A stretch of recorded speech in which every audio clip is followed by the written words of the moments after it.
तो आपका एक बार फिर से स्वागत है genius physics and mathematics classes में।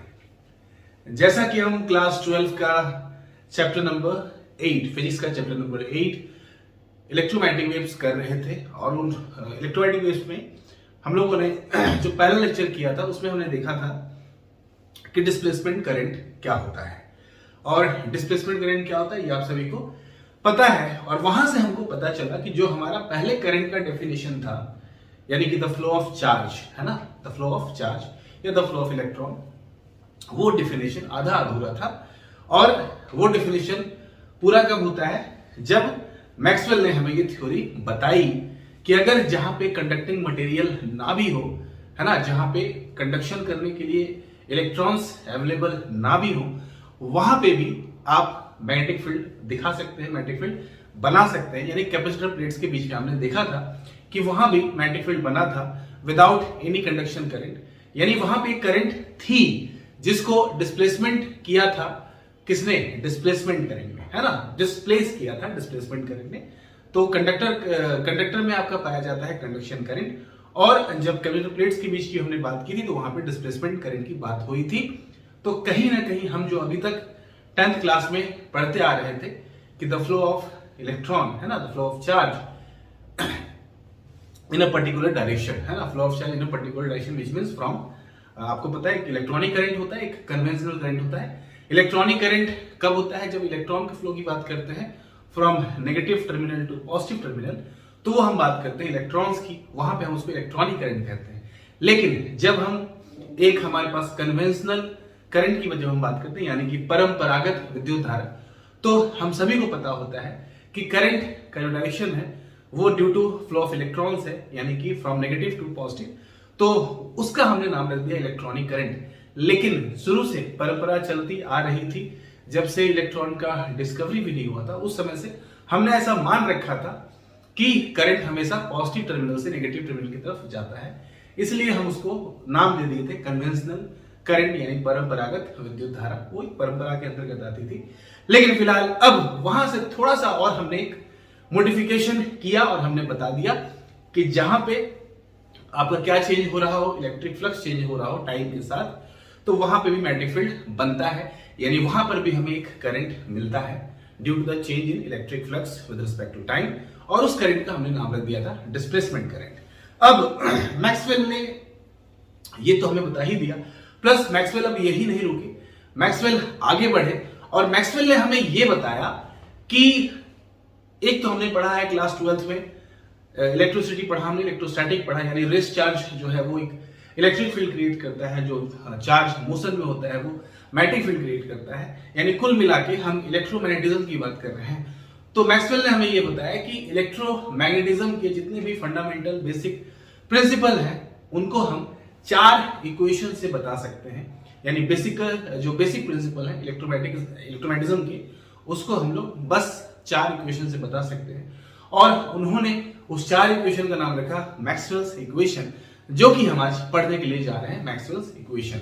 और हमने ऑलरेडी पहले डिस्प्लेसमेंट करंट पढ़ रखा है, यानी कि जो हमारा करंट का डेफिनेशन था कहीं ना कहीं वो आधा अधूरा था, उसमें एक नया भी डेफिनेशन जुड़ जाता है कि whenever there is change in electric flux with respect to time then there will be a current which is called displacement current, है ना।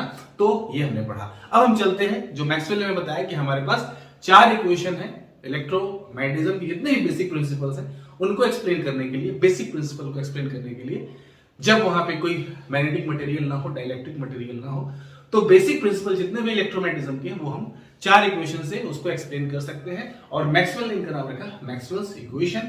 तो आज हम वही देखने के लिए जा रहे हैं कि हमारे पास मैक्सवेल की जो इक्वेशन है वो क्या क्या है। तो मैक्सवेल इक्वेशंस, है ना, क्या क्या है मैक्सवेल्स के इक्वेशन। तो मैक्सवेल्स ने 4 इक्वेशन लिए मैक्सवेल ने, है ना। पहला इक्वेशन उन्होंने उठाया क्लोज्ड इंटीग्रल ऑफ, आपने पढ़ा है E dot ds is equals to Q upon epsilon naught, और यहां पे ये क्लोज सरफेस के लिए है, ये आपने ऑलरेडी पढ़ा है, जिसको हमने नाम दिया था, ये था हमारा गॉस लॉ, है ना, इन इलेक्ट्रोस्टैटिक, ठीक है। ये हमारा इलेक्ट्रोस्टैटिक का एक नियम था जो हमें गॉस ने बताया था कि the total electric flux through any closed surface is 1/ε0 times the total charge. यानी कि जो भी इलेक्ट्रिक फ्लक्स यानी कि इलेक्ट्रिक फील्ड लाइन जो लिंक होता है किसी भी क्लोज सरफेस से, वो 1/ε0 टाइम्स होता है टोटल चार्ज का। ये हमने पढ़ा था गॉस लॉ इन इलेक्ट्रोस्टैटिक। दूसरा हमने क्या पढ़ा था? अच्छा, उसको बताने से पहले मैं इसको लिख दूं कि एक्चुअली कहता क्या है। तो ये कहता है कि द टोटल इलेक्ट्रिक फ्लक्स है ना, the total electric flux through any closed surface is 1/ε0 times the total charge, है ना। और ये आपने बड़े अच्छे से इलेक्ट्रोस्टैटिक चैप्टर में पढ़ रखा है। दूसरा उन्होंने एक और इक्वेशन उठाया और वो था गॉस लॉ ही था, गॉसेस लॉ भी आप बोल सकते हैं या गॉस थ्योरम कह सकते हैं। गॉस थ्योरम इन किसमें? मैग्नेटिज्म में। और वो था closed integral of B dot ds, है ना। B dot ds is equals to ये होता है 0 थ्रू एनी क्लोज सरफेस। तो through any close surface close integral of B dot ds कितना होता है? 0 होता है। और ये हमें पता है कि the total magnetic flux through any closed surface is always 0, है ना। क्या लिखेंगे हम? The total magnetic flux through any closed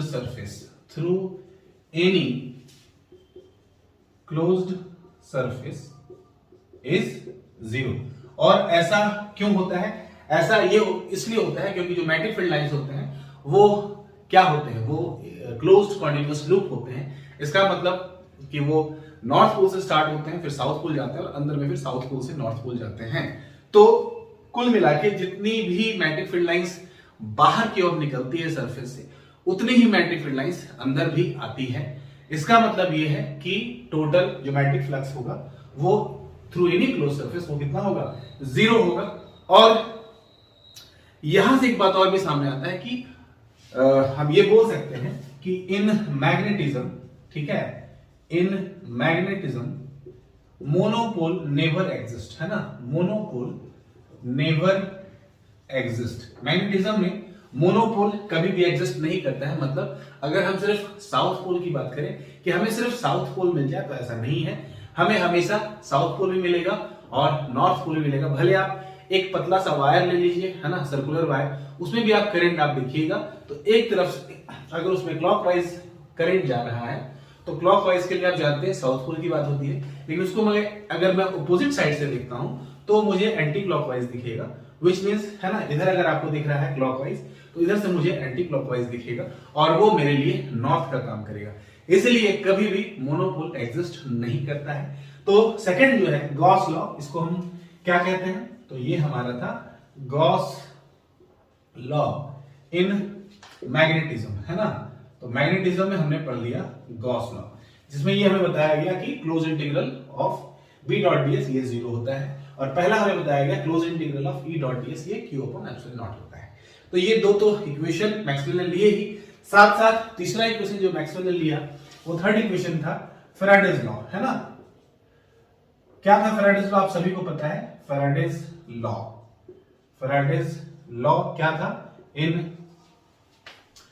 Faraday's law in magnetism, ये हमने ऑलरेडी पढ़ा है। फैराडेज लॉ क्या था? तो फैराडेज लॉ था, आपको पता है क्या था? इंड्यूस्ड ईएमएफ, है ना। क्या था हमारे पास? Induced EMF E is equals to minus d∅dt, है ना। ये हमारा था फैराडे का नियम कि जो ईएमएफ इंड्यूस होता है वो किसके बराबर होता है? Minus d∅dt। फाई यहां पे मैं इसको फाई भी लिख देता हूं क्योंकि ये मैग्नेटिक फ्लक्स की बात होती है वहां पे। तो इस इक्वेशन को अगर थोड़ा सा हम और एक्सपेंड करें, है ना, तो हम इसका रूप बदल सकते हैं। कैसे? तो आपने ऑलरेडी पढ़ रखा है कि E इज इक्वल्स टू क्या होता है? dV/dr, है ना। एक्चुअली यह माइनस लगता है, माइनस dV/dr, लेकिन मैं अगर डायरेक्शन की बात ना करूं, E is equals to dV/dr होता है। तो यहां से अगर मैं dV आपसे पूछूं तो dV कितना हो जाएगा? E into dr। और अगर मैं दोनों तरफ इंटीग्रेट कर दूं तो मुझे मिलेगा V is equals to E dr, जिसको मैं चाहूं तो E ds भी लिख सकता हूं, E डॉट ds। तो V क्या है? पोटेंशियल डिफरेंस, जो कि ईएमएफ और पोटेंशियल डिफरेंस एक ही बात है। तो यहां पे मैं ईएमएफ के बदले क्या लिख सकता हूं, इंटीग्रेशन ऑफ, है ना, आप चाहे इसको क्लोज भी कर सकते हैं, ई डॉट डी आर को मैं डीएस लिख दूं, तो यहां पे चलिए इसको क्लोज भी कर देते हैं हम, तो हमें क्या मिल जाएगा, ये हमें मिल जाता है D five B upon D T, है ना, माइनस साइन है, चलिए रहने देते हैं, वो डायरेक्शन के लिए है। लेकिन हमें इस इक्वेशन से क्या मिल रहा है कि मैग्नेटिक फ्लक्स अगर टाइम के साथ चेंज हो रहा है, और मैग्नेटिक फ्लक्स बनता कैसे, तो number of magnetic field lines जो लिंक होते हैं किसी भी सरफेस से, तो अगर मैग्नेटिक फ्लक्स टाइम के साथ लिंक हो रहा है तो हमें क्या मिल जाता है, हमें ई मिल जाता है, यानी कि हमें यहाँ पे ई को मैं यहाँ पे ये इस टर्म में लिख देता हूं, ठीक है, यहाँ ये आपका इंड्यूस्ड ईएमएफ है, और यहाँ पे ई जो आ रहा है ये ई जो आपका आ रहा है ये इलेक्ट्रिक फील्ड के लिए आ रहा है ना, E is equals to dv upon dr, तो ये इलेक्ट्रिक फील्ड के लिए है। तो यहां पे आप देख सकते हैं कि मैग्नेटिक फ्लक्स यानी कि मैग्नेटिक फील्ड समय के साथ अगर वो वेरी कर रहा है तो हमें क्या मिल जाता है, हमें इलेक्ट्रिक फील्ड मिल जाता है, यानी कि एक चेंज होता हुआ मैग्नेटिक फील्ड क्या बनाता है, इलेक्ट्रिक फील्ड बनाता है। कैसा बनाता है, तो वो चेंज होता हुआ ही इलेक्ट्रिक फील्ड बनाता है। तो ये जो है ये हमारे पास एक तीसरा इक्वेशन था जो मैक्सवेल ने लिया, और वो क्या, फैराडेज लॉ ऑफ, इसको हम Faraday's law of electromagnetic induction कह सकते हैं, Faraday's law of electromagnetic induction, है ना, इलेक्ट्रोमैग्नेटिक इंडक्शन। तो दिस इज थर्ड इक्वेशन, ठीक है, ये तीसरा इक्वेशन था जो मैक्सवेल ने लिया, कि क्या ले लिया मैक्सवेल ने, close integral of E dot ds is equals to minus d phi by dt, which means change in magnetic flux with time creates electric field, है ना, और इलेक्ट्रिक फील्ड भी कैसा बनता है, चेंज होता हुआ। ये तीसरा इक्वेशन। चौथा इक्वेशन जो लिया, उस चौथा इक्वेशन का क्या नाम था, तो वो मॉडिफाइड एम्पियर्स सर्किटल लॉ, जिसको हमने एम्पियर्स मैक्सवेल लॉ का नाम दे दिया। तो फोर्थ इक्वेशन की अगर हम बात करें तो फोर्थ इक्वेशन हमारे पास था मॉडिफाइड एम्पियर सर्किटल लॉ, है ना, या फिर हम इसको और भी क्या बोल सकते हैं, हम इसको चाहे तो एम्पियर्स मैक्सवेल लॉ भी कह सकते हैं, जो कि हमने निकाला था ऑलरेडी कि close integral of B dot dl ये बराबर किसके था, तो आंसर ये बराबर था mu naught times IC plus ID, है ना। What is IC, conduction current, जो हमने ऑलरेडी पिछली क्लास में पढ़ा था, and what is ID, ID था आपका डिस्प्लेसमेंट करंट, और अगर मैं यहां पे वैल्यू रख दूं तो ये हो जाता है आपका म्यू नॉट, और IC तो आपको पता है क्या होता है, dq बाई dt, चलिए इसको मैं लिख देता हूं dq बाई dt, प्लस अगर मैं इसकी बात करूं ID, तो ID हमारे पास क्या था, तो ये था epsilon naught d phi e by dt, है ना। d phi e का मतलब क्या था कि समय के साथ क्या बदल रहा है, तो change in electric flux with respect to time. इस इक्वेशन से हमको क्या देखने को मिला कि अगर समय के साथ इलेक्ट्रिक फ्लक्स में चेंजेस आ रहे हैं, तो यानी कि a time varying electric field, यहां से आप इसको ये भी कह सकते हैं, a time varying electric field creates magnetic field. ये मैक्सवेल ने हमें बताया कि एक समय के साथ बदलता हुआ इलेक्ट्रिक फील्ड क्या कर देगा, तो वो क्रिएट कर देगा मैग्नेटिक फील्ड, और वो मैग्नेटिक फील्ड कैसा होगा, तो आंसर है वो मैग्नेटिक फील्ड भी चेंज होता हुआ होगा। तो मैक्सवेल ने ये जो चार इक्वेशन लिए थे, पहला कौन सा था, गॉस लॉ इन इलेक्ट्रोस्टैटिक, दूसरा हमारे पास मिला गॉस लॉ इन इलेक्ट्रोमैग्नेटिक बोल सकते हैं या मैग्नेटिज्म, तीसरा फैराडेज लॉ इन मैग्नेटिज्म या Faraday's law of electromagnetic induction. इसमें हमें यह पता चला कि एक चेंज होता हुआ मैग्नेटिक फील्ड क्या बना देगा, तो आंसर है एक इलेक्ट्रिक फील्ड क्रिएट कर देगा। और चौथा हमारे पास था मॉडिफाइड एम्पियर सर्किटल लॉ, या फिर हम इसे क्या कह सकते हैं, इसे हम कह सकते हैं एम्पियर्स मैक्सवेल लॉ, जो कि हमें मिला close integral of B dot dl is equals to mu naught dq by dt which is IC plus epsilon naught d phi upon dt, यानी एक चेंज होता हुआ इलेक्ट्रिक फील्ड एक चेंज होता हुआ मैग्नेटिक फील्ड क्रिएट कर देगा। और यहां पे हमें क्या मिला था कि एक चेंज होता हुआ मैग्नेटिक फील्ड चेंज होता हुआ इलेक्ट्रिक फील्ड क्रिएट कर देगा।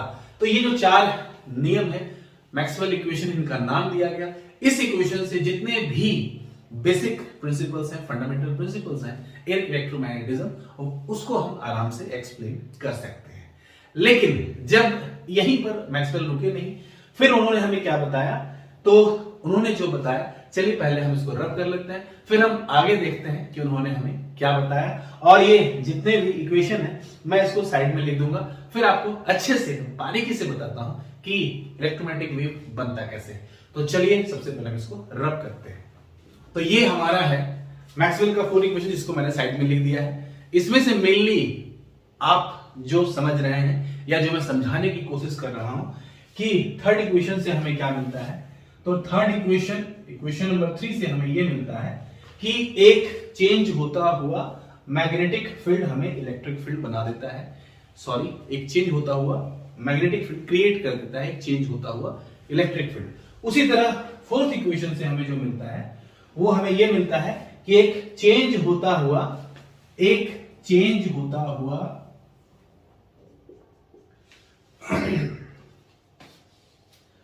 तो ये है हमारे मैक्सवेल के फोर इक्वेशन, जिसको उन्होंने फंडामेंटल इक्वेशंस कहा, to explain the basic principle और फंडामेंटल प्रिंसिपल्स इन इलेक्ट्रोमैग्नेटिज्म। जिसमें से ये आपका क्या था, गॉस लॉ इन इलेक्ट्रोस्टैटिक, ये गॉस लॉ इन मैग्नेटिज्म, ये आपका था Faraday's law of electromagnetic induction, और ये आपका था मॉडिफाइड एम्पियर्स सर्किटल लॉ या मॉडिफाइड एम्पियर्स लॉ या फिर एम्पियर्स मैक्सवेल लॉ।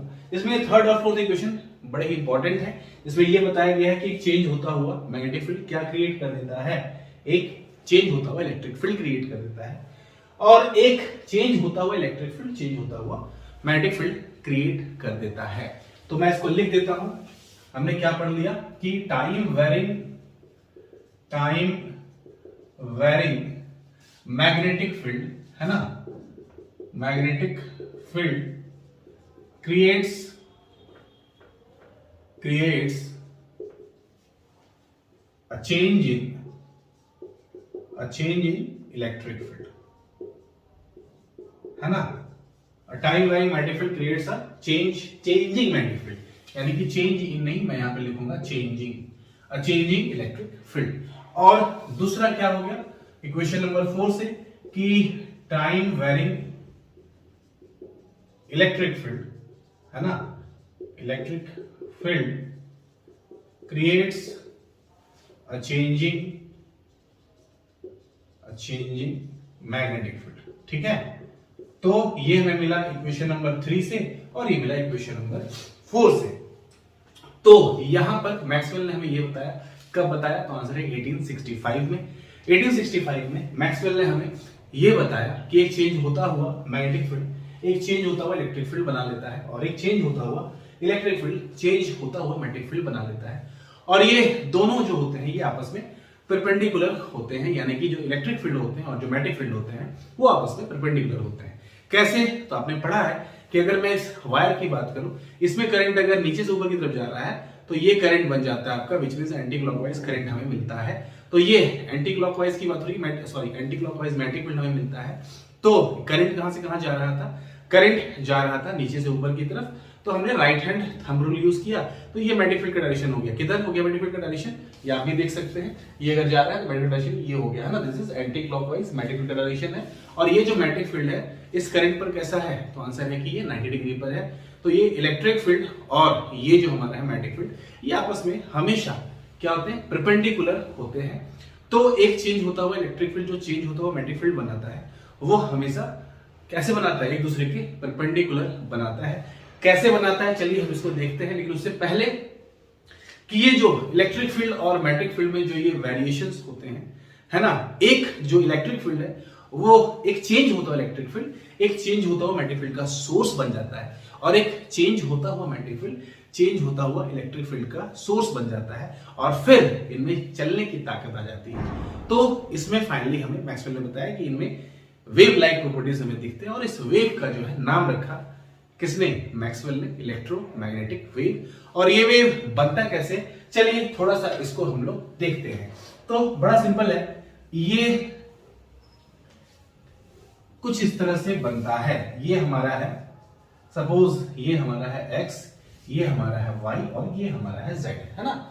अब इसमें मैक्सवेल ने क्या बताया कि मान लीजिए कि y एक्सिस पे जो है वो इलेक्ट्रिक फील्ड के वैल्यूएशंस हैं, और चूंकि मैग्नेटिक फील्ड जो होता है वो परपेंडिकुलर होता है इलेक्ट्रिक फील्ड के, तो हम ले लेते हैं कि z पे जो है वो किसके वेरिएशंस हैं, तो Z पे जो है मैग्नेटिक फील्ड के वेरिएशंस हैं। तो मान लीजिए कि पहले जो हमें मिला यहां से स्टार्ट हुआ, यहां पे हमें मैक्सिमम मिला इलेक्ट्रिक फील्ड, और फिर धीरे धीरे इलेक्ट्रिक फील्ड कैसा होता चला गया, तो धीरे धीरे इलेक्ट्रिक फील्ड मिनिमम होता चला गया, ये है ना। यहाँ पे भी स्टार्ट तो यहीं से हुआ था, ओरिजिन से, तो ये हमने ले लिया इस तरह से।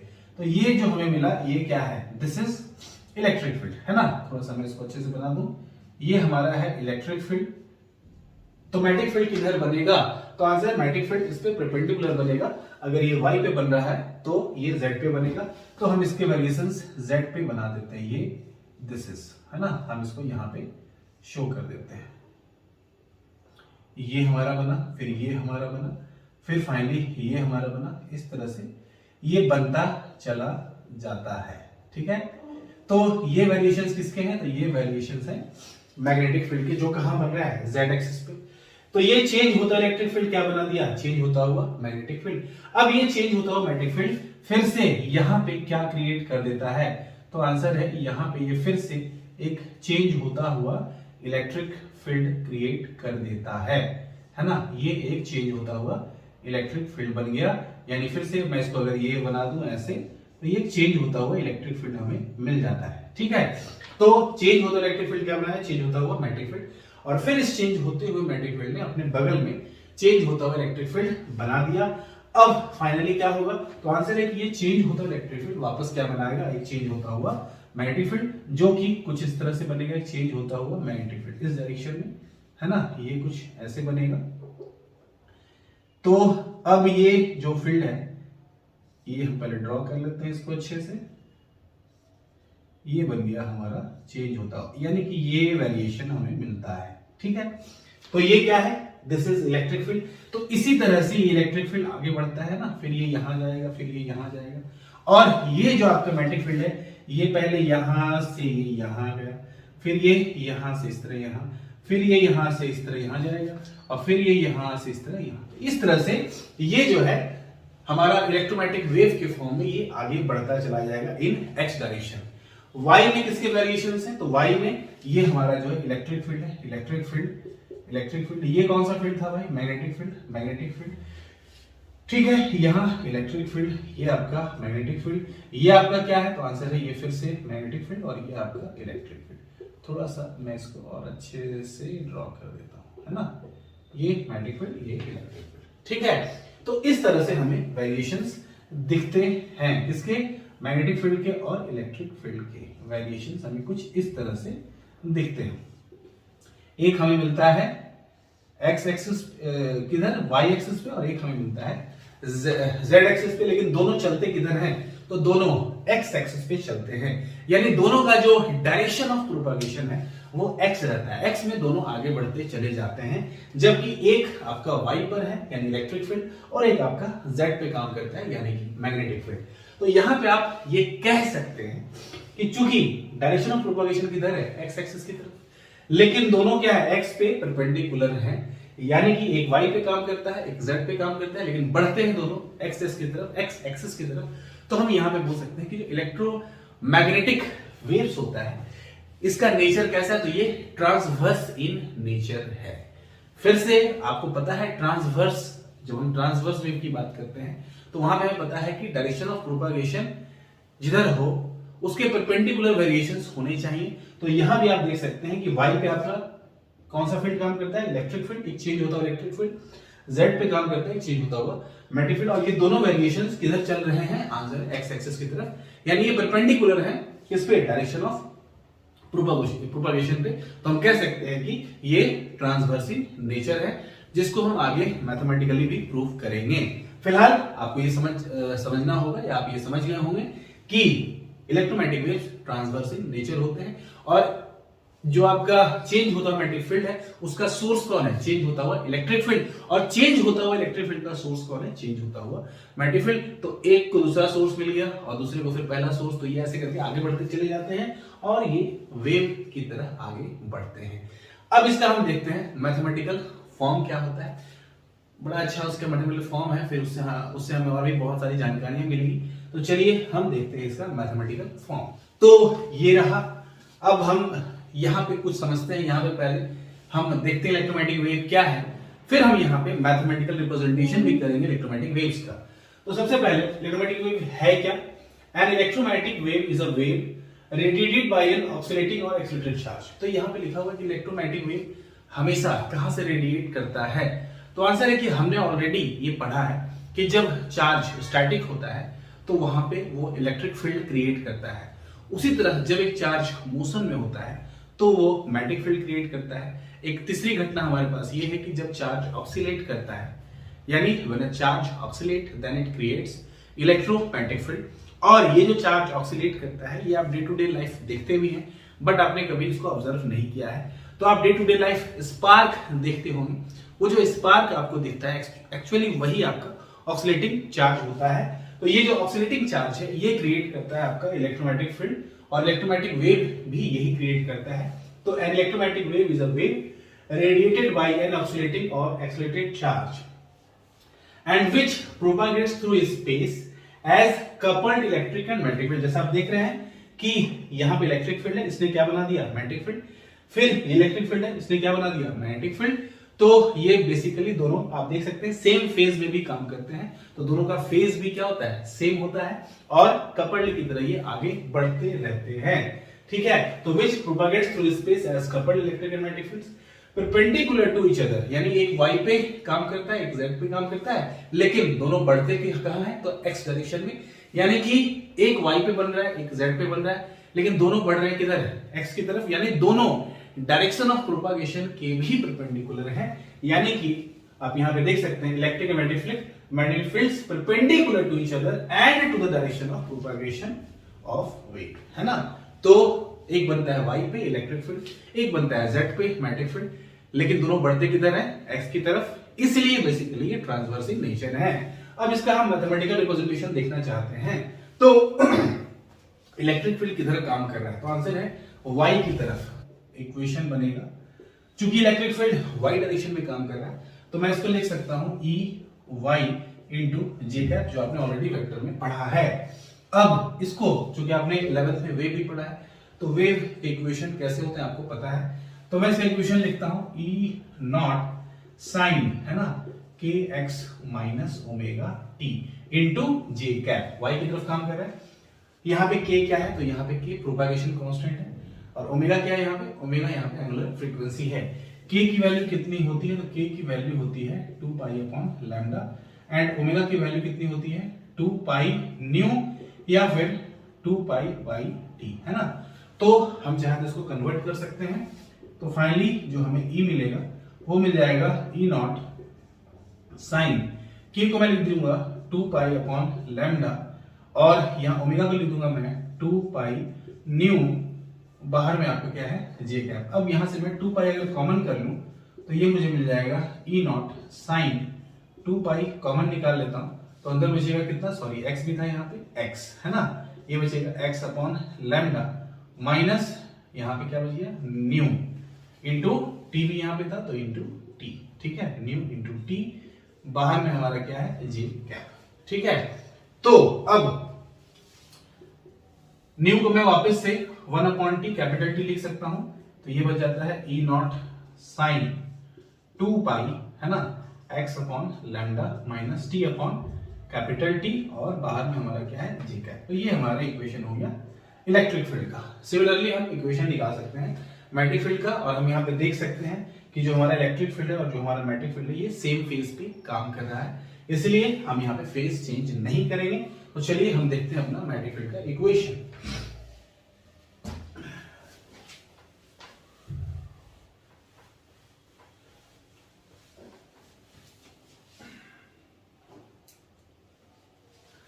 मैग्नेटिक फील्ड, है ना। तो मैग्नेटिक फील्ड का इक्वेशन में क्या मिलेगा? B के बारे में अगर हम बात करना चाहें तो B फिर से Z की तरफ काम कर रहा है, तो इसको मैं लिखूंगा B Z, और यहाँ पे मैं लगा दूंगा K कैप, है ना। Z की तरफ हम क्या लेते हैं? K कैप लेते हैं, और ये कितना हो जाएगा? तो ये हो जाएगा B नॉट साइन के एक्स माइनस ओमेगा टी, है ना, इनटू हमारे पास क्या था? K cap. ठीक है, और फिर इसको वापस में जैसे मैंने इलेक्ट्रिक फील्ड में लिखा था, मैं इसको यहाँ पे लिख सकता हूँ B नॉट साइन, ये फिर से 2 पाई बाई लैम्डा हो जाएगा, और 2 पाई आपका फिर से अगर बाहर हो जाएगा तो यहाँ बचेगा आपका x अपॉन लैम्डा और यहाँ पे बचेगा आपका न्यू t और ये k कैप, या फिर मैं इसको लिख सकता हूं यहाँ पे b naught sine 2 pi x upon lambda minus ये मैं 1/t लिख सकता हूं, तो ये फिर से t/t हो जाएगा इनटू k कैप। तो ये हमारा इक्वेशन हो गया मैग्नेटिक फील्ड का। अच्छा, अगर आपसे पूछा जाए कि जो इलेक्ट्रिक फील्ड है वो तो वाइट डायरेक्शन में काम करता है, तो Ex या फिर Ez कितना होगा, तो आंसर ये 0 होगा क्योंकि ये x और z में काम नहीं करता है। उसी तरह अगर आपसे b पूछा जाए कि Bx या फिर By कितना होगा, तो ये 0 होगा क्योंकि ये b जो है हमेशा Bz की तरफ काम करेगा, Bx और By इसका 0 हो जाएगा। ठीक है, ये हमारा था इलेक्ट्रिक फील्ड और मैग्नेटिक फील्ड का इक्वेशन। अच्छा, ये जो E0 यहाँ पे आपको B0 दिख रहा है और in case of electric field आपको E0 दिखा था। ये E0 और B0 क्या है, तो ये E0 और B0 जो है एम्पलीट्यूड है इलेक्ट्रिक फील्ड और मैग्नेटिक फील्ड की। तो मैं यहाँ पे लिख देता हूं कि E0 and B0 are amplitudes of electric field and magnetic field, electric field and magnetic field. ठीक है, ओके। उसी तरह से कुछ यहां पे आपको और भी जानने की आवश्यकता है कि ये जो मैग्नीट्यूड होगा B का या मैग्नीट्यूड होगा E का, ये मैग्नीट्यूड आपस में किस तरह से रिलेटेड है। तो आंसर है कि जब भी हम E और B का रेशियो निकालेंगे, है ना, जब भी हम E और B का रेशियो निकालेंगे तो हमें मिलता है C, है ना, that is speed of light. या फिर, है ना, अगर हम E0 और B0 यानी amplitude of electric field and amplitude of magnetic field का रेशियो भी निकालते हैं तो भी हमें C ही मिलता है। तो ये आपको याद रखना है कि the magnitude of E and B always related, किस तरह से रिलेटेड है ये आपस में, तो ये दोनों का रेशियो हमेशा आपको क्या देता है, स्पीड ऑफ लाइट, है ना। तो E अपॉन B भी आपको स्पीड ऑफ लाइट देता है और E0 अपॉन B0 भी स्पीड ऑफ लाइट देता है। मैक्सवेल ने और भी हमें बताया कि जो इलेक्ट्रोमैग्नेटिक वेव्स के जो स्पीड होते हैं, इलेक्ट्रोमैग्नेटिक वेव की जो स्पीड होते हैं वो परमिएबिलिटी और परमिटिविटी से भी रिलेट करते हैं। जैसे अगर मैं बात करूं कि किस तरह से ये रिलेट करते हैं, तो उन्होंने हमें ये बताया कि जो स्पीड ऑफ लाइट होता है इलेक्ट्रोमैग्नेटिक वेव का C, वो होता है 1 upon root under E0 into μ0। कहने का मतलब ये स्पीड ऑफ लाइट जो है ये फ्री स्पेस के लिए है और फ्री स्पेस के लिए कितना बन जाता है, 1 अपॉन रूट अंडर E0 μ0। ये क्या है, परमिटिविटी ऑफ फ्री स्पेस, और ये क्या है, परमिएबिलिटी ऑफ फ्री स्पेस। अगर मैं यही स्पीड ऑफ लाइट की बात करूं फॉर अ गिवन मीडियम, ये किसके लिए है, तो आंसर है ये फ्री स्पेस के लिए है। और अगर मैं किसी मीडियम की बात करूं तो ये बन जाता है 1 upon root over E into mu, है ना, ये किसके लिए है, मीडियम के लिए है। और अगर आप चाहें तो इस E को आपको पता है आप क्या लिख सकते हैं, इस E को आप लिख सकते हैं epsilon R into epsilon naught, और इस म्यू को लिख सकते हैं mu R into mu naught. तो यहां पे आप चाहे इसको चेंज भी कर सकते हैं। तो for a given medium C is equal to 1 upon root under epsilon into U, यानी परमिटिविटी इंटू परमिएबिलिटी, और फ्री स्पेस की बात करेंगे तो ये एप्सिलॉन नॉट और म्यू नॉट के टर्म्स में आ जाती है। तो इस तरह से ये जो हमारे इलेक्ट्रोमैग्नेटिक वेव्स हैं आपस में रिलेटेड है कुछ क्वांटिटीज के साथ। तो ये था आपका आज का वीडियो, है ना, जिसमें मैंने आपको बताया कि इलेक्ट्रोमैग्नेटिक वेव्स के वेरिएशंस आगे कैसे बढ़ते हैं, एक चेंज होता हुआ इलेक्ट्रिक फील्ड कैसे एक चेंज होता हुआ मैग्नेटिक फील्ड क्रिएट करता है, एक चेंज होता हुआ मैग्नेटिक फील्ड एक चेंज होता हुआ इलेक्ट्रिक फील्ड करता है। ये दोनों वेरिएशंस में ताकत आ जाती है कि ये आगे बढ़ते चले जाएं, और ये आगे बढ़ते हैं वेव के फॉर्म में, जिसमें कि आपको पता है कि मार्कोनी ने जो रेडियो वेव क्रिएट किया था, है ना, वो 1.5 किलोमीटर तक आगे चला था, है ना, ये आपको पता होगा। खैर जो भी है, तो ये था आपका इलेक्ट्रोमैग्नेटिक वेव्स का कुछ प्रॉपर्टी जो हमने पढ़ा। अब हम आगे इसमें और भी बहुत सारी चीजें जो हम देखेंगे। फिलहाल आज की कक्षा हम यही समाप्त करते हैं। तो वीडियो अच्छा लगा हो तो लाइक करें और हमारे चैनल को सब्सक्राइब करें। तब तक के लिए जय हिंद, जय भारत।